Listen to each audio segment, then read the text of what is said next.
కేసీఆర్ తన సొంత పొలంలో పండిస్తున్న వరి 150 ఎకరాలలో వడ్లు పండితే ఈ వడ్లే ఎవరు కొంటారు? ఈ వడ్లను ఎవరికి అమ్ముతారు? ఎవరు కొంటున్నారు? కొనుగోలు కేంద్రాలే లేనప్పుడు ఈ రాష్ట్రంలో వరే పండించొద్దని రాష్ట్ర ప్రభుత్వము బలంగా పిడిగుద్ది నిన్ననే ఆ గులాబ్ జామున రసమలయ ఆయన చెప్పిండు, కళాకారులను పెట్టి ఊరూరులో పోయి రైతులకు అవగాహన కల్పిస్తారంట పాటలు వాడి.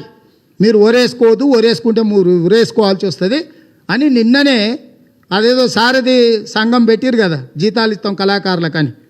ఆ రసమలాయి గులాబ్ జామును ఊర్లలో పోయి పాటలు వాడి అందరికి వినిపిస్తాడంట. మీరు ఒరేసుకోవద్దు, ఒరేసుకుంటే కొనుక్కునేటోడు లేడు, నరేంద్ర మోడీ మనల్ని నట్టేయడం ఉంచిండు, మా కేసీఆర్ మిమ్మల్ని ఉరేసిండు, ఇక మాకు సిగ్గుశరం తప్పిపోయినాం, మీ ఊరికి వచ్చినాం, మీరు వరి పంట వేసుకోవద్దని ఊర్లలో పోయి పాటలు పాడతారంట.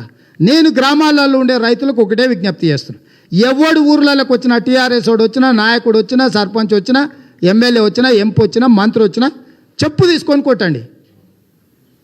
చేత్తో కొడితే వాళ్ళకి సిగ్గు రాదు, చెప్పు తీసుకొని కొట్టండి.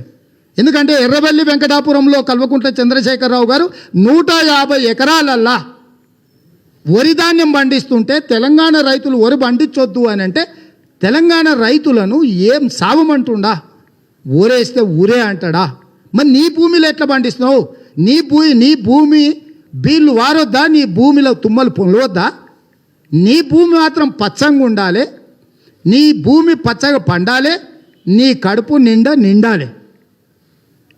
నీ భూమి వండితే, నీ కడుపు నిండితే, నీ కుటుంబం సల్లంగా ఉంటే సరిపోద్దా? కేసీఆర్ నేను ఈ రాష్ట్ర ముఖ్యమంత్రిని చేసింది ఈ రాష్ట్ర రైతులను కాపాడుతా అన్నావు కదా, వ్యవసాయం దండగా కాదు పండుగ చేస్తా అన్నావు కదా, రైతును రాజును చేస్తా అన్నావు కదా కేసీఆర్.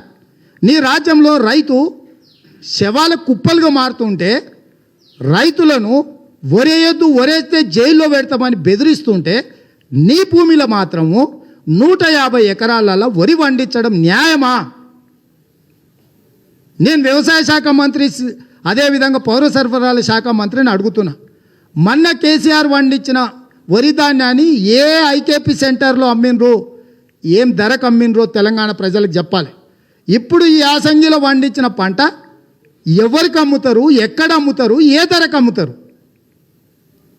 ఇది రాజకీయ విమర్శ కాదు.